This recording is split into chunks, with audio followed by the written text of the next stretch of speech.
Roma Irama, Ketua Umum Persatuan Artis Musik Dangdut Indonesia atau PAMDI. Terima kasih Pak Haji kehadirannya dan waktunya. Kemudian yang kedua, Saudari Deborah Sharon, Bendahara Umum Backstagers. Yang ketiga, Saudara Sulistyo Chung, seniman profesional, pelukis dan pendiri Solo International Art Camp. Ya, paling kiri ya. Kemudian keempat, Saudari Graha Dita Imas Utami, Legal Manager Multivision Plus. Yang kelima, Saudara Dadang, Ketua LMK Royalty, Anugrah Indah. Hah? Indonesia. Oh, disalah tulis. Kesalahan bukan pada layar televisi Anda. Indonesia. Terima kasih sekali lagi karena telah memenuhi undangan kami di ruang rapat Badan Legislasi hari ini. Kehadiran saudara-saudari sekalian merupakan suatu kehormatan dan memberikan semangat serta nilai tambah bagi acara kita hari ini dan tentunya dengan tujuan yang sama-sama kita ketahui. Ya, untuk penyusunan dan kali ini di Balek itu harmonisasi, sinkronisasi, pembulatan konsepsi terkait dengan RUU Hak Cipta. Hadirin yang kami hormati, sesuai dengan laporan sekretariat, rapat pada hari ini yang tercatat berapa ini? Ada 7 orang, 5 fraksi. Mohon izin narasumber, hadirin sekalian, memang biasanya kalau sudah dimulai baru pada datang. Karena masih Balek kegiatannya ada di komisi-komisi, nanti mereka melihat, teman-teman melihat di televisi, baru masuk gitu. Biasanya seperti itu. Karena rapat ini tidak untuk mengambil keputusan, maka rapat dapat kita mulai dan rapat dinyatakan terbuka untuk umum. Kami meminta persetujuan, di sini ada Pak Martin selaku pimpinan, rapat kita berlangsung sampai pukul 3 sore. Ya. Namun apabila masih ada hal yang perlu diskusikan, rapat dapat diperpanjang sesuai kesepakatan rapat. Nanti kalau anggota datang nanyanya panjang lagi, biasanya nanti bisa tambah lagi kita. Ya. Apakah yang saya bacakan tadi dapat disetujui? Setuju. Baik. Pimpinan, para narasumber dan hadirin yang berbahagia. Untuk melengkapi sudut pandang industri dan seni budaya yang lebih spesifik, kami menghadirkan PAMDI, Backstagers, seniman profesional, Multivision Plus, dan LMK Royalty Anugrah Indonesia. Pertama, Persatuan Artis Musik Dangdut Indonesia, PAMDI. Musik dangdut adalah genre yang paling banyak digunakan dan diputer di berbagai ruang publik dan platform digital di Indonesia.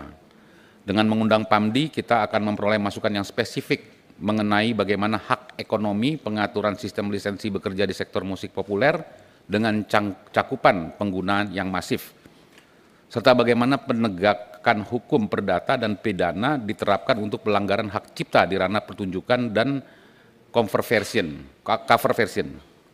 Kedua, Backstagers. Komunitas ini mewakili kelompok profesional di belakang layar industri kreatif yang hak cipta dan hak terkaitnya sering terabaikan. Ya. Seperti penata lampu, penata suara, seperti itu ya, dan kru panggung. Masukan dari Backstagers akan sangat berharga untuk memastikan RUU ini memberikan perlindungan yang lebih optimal, tidak hanya bagi pencipta utama, tetapi juga bagi pemilik hak terkait lainnya yang terlibat dalam proses penciptaan dan pertunjukan. Yang ketiga, seniman profesional, seni rupa atau pelukis, bahwa RUU ini harus mencakup perlindungan warisan budaya, karya seni tradisional, dan kekayaan budaya nasional lainnya. Kami perlu mendengarkan pandangan dari akademisi dan praktisi seni rupa. Seniman profesional dapat memberikan masukan dalam mengenai perlindungan hak cipta, karya cipta seni visual dan ekspresi budaya tradisional, serta bagaimana RUU dapat menjamin perlindungan terhadap ciptaan berbasis artificial intelligence yang saat ini sedang menjadi isu global. Jadi bisa melukis pakai AI gitu ya. Jadi originalitasnya nanti berbeda, tapi di situ terkandung hak cipta. Keempat, Multivision Plus sebagai salah satu produser film dan televisi terbesar. Multivision Plus, ya ini terkenal sekali Multivision Plus dari dulu, dapat memberikan pandangan krusial mengenai perlindungan hak cipta di industri audiovisual. Hal ini mencakup tantangan lisensi dan penggunaan karya cipta oleh pihak lain, terutama untuk keperluan komersil, dan bagaimana RUU ini dapat memperkuat bentuk pengaturan penerapan sanksi dan penegakan hukum untuk kasus pembajakan film, baik dalam bentuk fisik maupun streaming digital. Terakhir, LMK Royalti Anugerah Indah Indonesia, tulisannya masih ini. Indonesia sebagai salah satu LMK yang aktif. Oh, ini LMK ya, bagian daripada LMK Pak ya.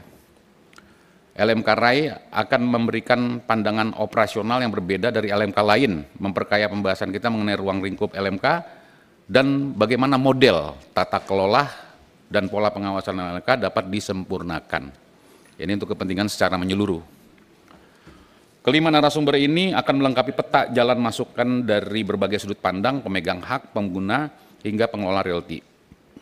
Pimpinan, para narasumber yang saya hormati. Sedikit saya, 1 menit saya sedikit coba tarik ke lebih luas lagi.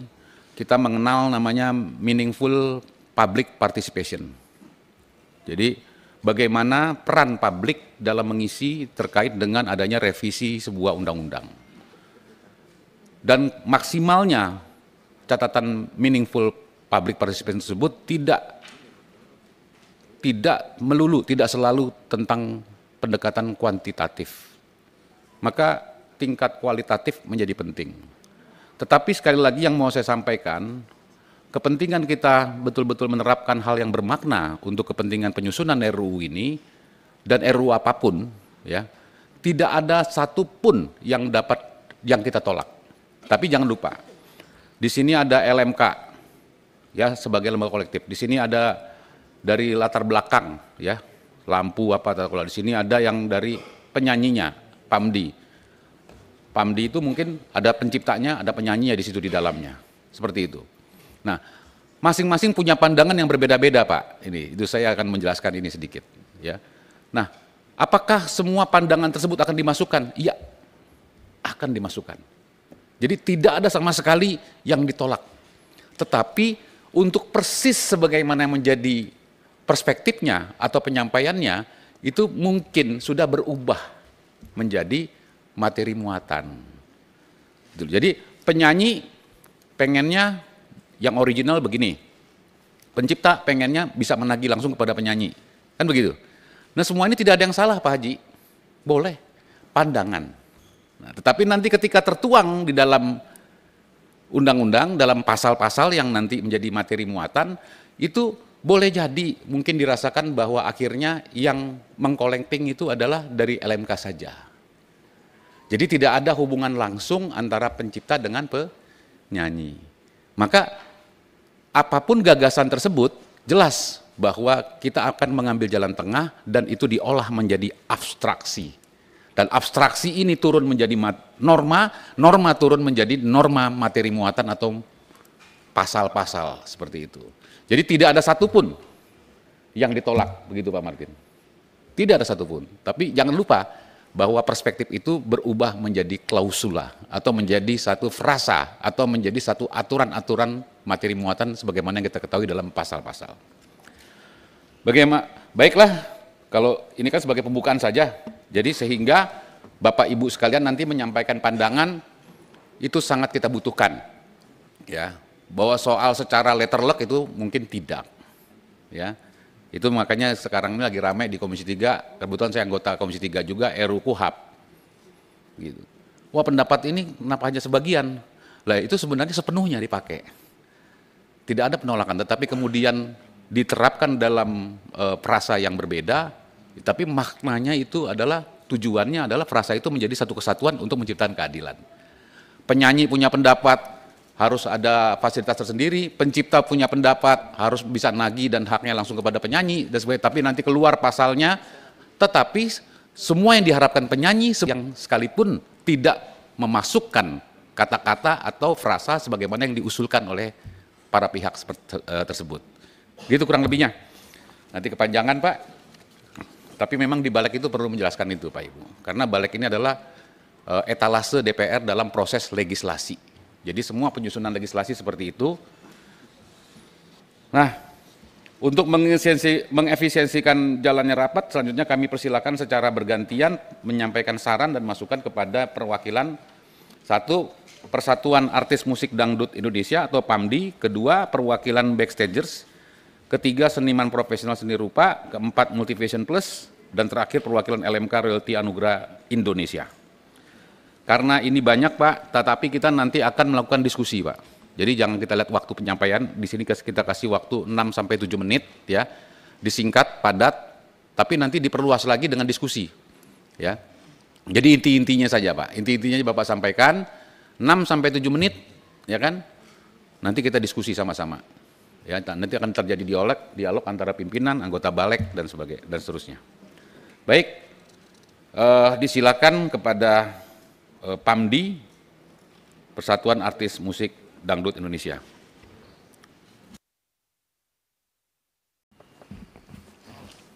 Terima kasih. Assalamualaikum warahmatullahi wabarakatuh. Selamat sore, selamat siang menjelang sore. Pada pimpinan Badan Legislasi DPR RI yang saya hormati, dengan segenap anggotanya, yang mohon maaf tidak dapat saya sebutkan satu persatu. Juga teman-teman dari sebelah backstage, juga dari pelukis atau siapa tadi yang saya hormati, bahwa nanti rincian daripada usul yang akan disampaikan oleh PAMDI akan dibacakan oleh Sekjen atau kita serahkan langsung. Bahwa harapan kami di sini bahwa selama ini saya melihat bahwa pemerintah belum hadir di dalam pengelolaan seni secara keseluruhan. Kalau kita ambil benchmark dari Amerika Serikat, bahwa Amerika Serikat ternyata devisa negaranya itu dari dari seni luar biasa, melebihi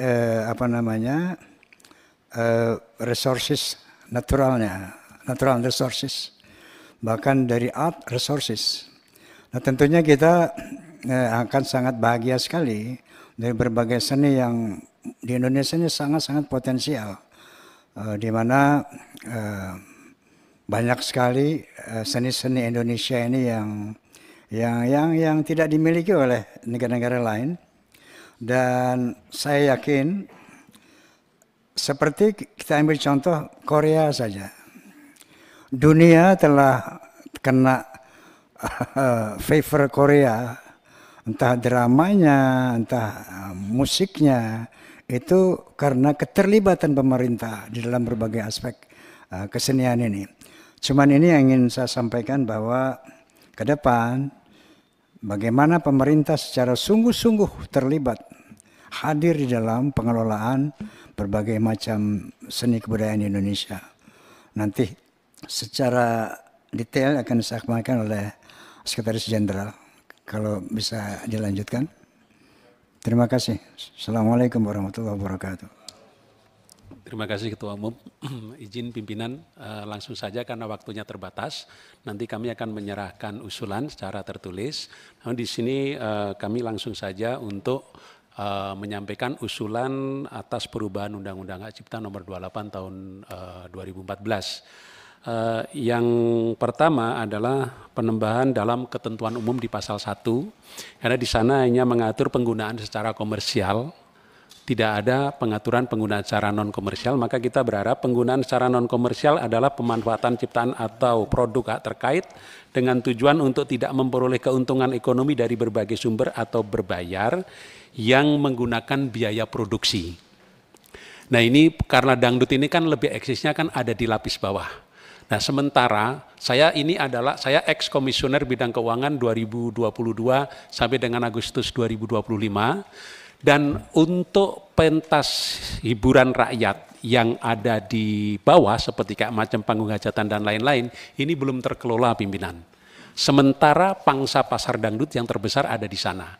Karena dangdut ini kan kalau kita walaupun sudah diakui sebagai salah satu identitas bangsa kita, namun di dalam sebagian orang masih menganggap malu-malu lah, masih merasa malu-malu sehingga dangdut gak mungkin diputar di hotel berbintang 5, di restoran mewah. Maka kita mengharapkan ada pengaturan ke depan mengenai royalti ini sampai menyentuh ini kan kalau di luar kecuali soneta, kalau soneta tidak mengalami itu. Karena kalau soneta sudah tampil sampai ke Amerika, Jepang. Jadi tidak mengalami kondisi itu, tetapi seniman dangdut pada umumnya ya kita bicara kayak organ tunggal, grup orkes, biduan yang belum memiliki popularitas itu sangat merasakan itu. Dan mereka sangat berharap bila mana mereka juga bisa mendapatkan hak dari pengkoleksian royalti di panggung-panggung hiburan yang ada di masyarakat luas itu. Itu yang pertama.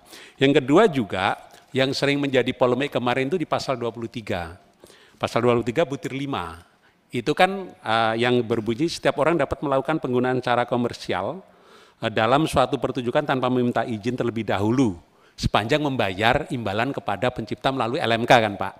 Namun kemarin menjadi polemik karena pencipta menggunakan dalih di pasal 9 sementara performer menggunakan dalih di pasal 23. Nah, mungkin kita ingin menambahkan di situ bahwa setiap orang dapat melakukan penggunaan secara komersial maupun non-komersial dalam suatu pertunjukan tanpa meminta izin terlebih dahulu kepada pencipta dengan membayar imbalan kepada pencipta melalui lembaga kolektif paling lambat 3 hari setelah pertunjukan dilaksanakan, supaya tidak menjadi konflik Pak. Karena kalau tidak dikasih batasan waktu, mereka lalai. Jadi membayarnya itu bisa sampai dengan sebulan, 2 bulan, sementara pencipta ini mendesak ya LMKN, karena kami mengalami Pak kemarin di periode lalu itu harus mendistribusi setiap bulan Pak. Karena ini kan real, penggunaannya jelas, logsheet-nya jelas. Jadi memang harus ada parameter waktu yang pasti untuk menekan supaya mereka itu lebih patuh dalam melaksanakan kewajibannya. Itu yang kedua. Masukan kami yang ketiga mengenai draft yang pernah kami terima itu di dalam jumlah keanggotaan di dalam LMK. Kami berharap untuk LMK Cipta tidak 3.000 Pak, karena itu sangat sulit untuk direalisasi. Kenapa? Karena satu pencipta itu bisa menciptakan lagu sampai dengan 500, 100, bahkan mungkin sampai ribuan. Tapi jumlahnya tidak banyak Pak. Jadi kalau 3.000 itu kemungkinan di Indonesia akan hanya ada satu LMK. Yang lain harus merger gitu, berintegrasi atau gabung dalam satu LMK. Nah, kalau untuk memberikan kesempatan kepada supaya ada kompetisi juga, maka mungkin jumlah keanggotaannya diturunkan. Yang kita tawarkan atau kita usulkan adalah untuk LMK pencipta itu 500 orang, LMK hak terkait pelaku pertunjukan ini yang lebih mudah untuk mencari anggota Pak. Karena biduan kelas kampung pun bisa jadi anggota kan begitu kan. Itu bisa 1.000, terus kemudian kalau produser memang agak sulit karena jumlah penyanyi lebih banyak dari pencipta lagu. Jumlah produser lebih sedikit dari pencipta. Jadi kenapa itu persyaratannya harus lebih reasonable.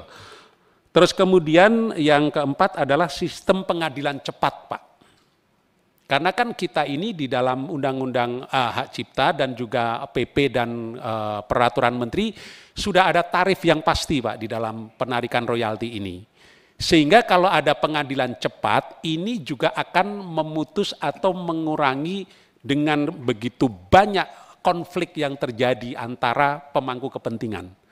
Baik pengguna maupun pemilik hak cipta atau hak terkait. Jadi pengadilan cepat seperti kayak macam pelanggaran lalu lintas Pak. Datang langsung digedok bayar sekian sesuai dengan tarif.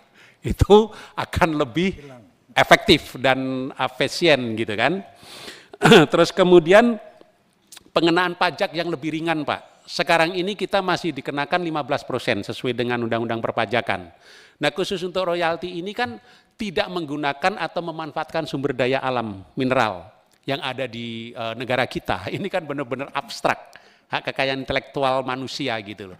Jadi kita berharapnya untuk pajaknya itu tidak disamakan dengan pajak royalti seperti kayak macam di pertambangan, di migas dan lain-lain. Jadi bisa lebih ringan sehingga lebih apa ya berkeadilan.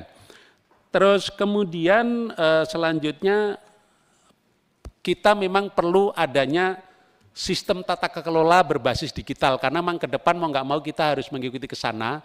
Dan selama 3 tahun saya menjabat LMKN kita sudah berusaha pimpinan, tetapi memang pada kenyataannya sangat sulit direalisasi karena sesuai dengan PP 56 pengembangan sistem di dalam PP 56 yang disebut SILM itu dibebankan kepada LMKN-nya dari biaya operasional pengkoleksian royalti. Jadi sangat tidak mungkin untuk direalisasi untuk membangun sistem yang membutuhkan dana besar. Jadi itu yang menjadi problem juga sehingga dengan ketidaktersediaannya sistem ini seringkali menjadi hal yang sangat debatable dan menimbulkan distrust karena dianggap LMKN tidak transparan. Kami mengalami itu.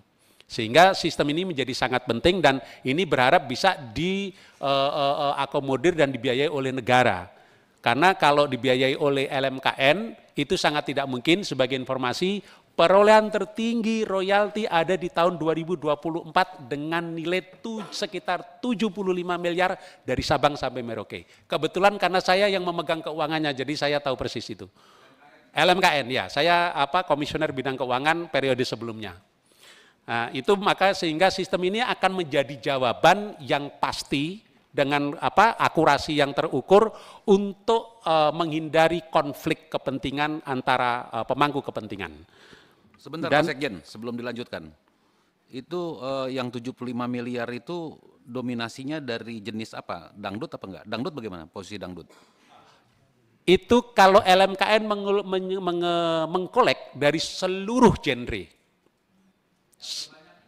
Yang tidak ada yang terbanyak atau sedikit pimpinan. Jadi tarif itu masih sifatnya blanket. Jadi masih pro rata. Jadi misalnya kayak karaoke. Karaoke keluarga itu 12.000 per kamar per hari. Seperti itu. 12.000. Tapi 12.000 itu nanti dibagi 2. Jadi hak cipta mendapatkan 50%, hak terkait mendapatkan 50%. Gitu kan? Jadi 6.000. Dari 50% itu menjadi 100% di hak cipta, itu dibagi 5 LMK. Sebentar Pak Sekjen, itu karaoke itu ya, karaoke keluarga, itu 12.000. Itu ditentukan nggak ciptaan siapa di situ? Kalau yang mengirimkan loksit hanya ada 3 karaoke. Jadi Inul Vista, Happy Papi, dan Masterpiece. Yang lainnya? Yang lainnya tidak mengirimkan loksit. Ya, jadi kayak misalkan hotel, televisi, transportasi itu tidak mengirimkan loksit. Hanya 3 karaoke yang mengirimkan loksit dan live event. Live event yang mengirimkan loksit. Terus kemudian kami teruskan. Jadi makanya memang sistem ini sangat penting untuk transparansi dan akuntabilitas. Kemudian yang menjadi problem di lapangan pimpinan itu bahwa kesadaran pengguna di dalam memenuhi kewajiban ini masih sangat rendah sekali. Walaupun sosialisasi sudah dilakukan, tapi memang kesadaran ini perlu untuk ditingkatkan, ditumbuhkan supaya royalti ini menjadi maksimal, kepentingan mereka terakomodir dengan maksimal. Jadi kami sangat berharap bahwa persyaratan bukti bayar royalti itu menjadi salah satu persyaratan pengurusan izin usaha yang menggunakan karya cipta. Jadi di situ keterlibatan negara. Ya, ini menjadi salah satu yang disampaikan Ketua Umum tadi bahwa negara akan lebih hadir di sana. Karena dengan itu kita tidak perlu berdebat, berantem, ya kan? Karena dalam praktiknya harus kami sampaikan bagi pengguna yang sudah menandatangani MOU saja itu tidak taat membayar. Dan itu banyak sekali, mungkin pimpinan juga sudah mendengar dari banyak pihak. Tapi memang itu yang kita hadapi dalam pengelolaan royalti. Sehingga waktu kita Pak pimpinan mohon maaf, waktu kita LMKN terutama itu habis untuk berkonflik daripada fokus mengelola dan mengkoleksi royalti. Itu yang terjadi.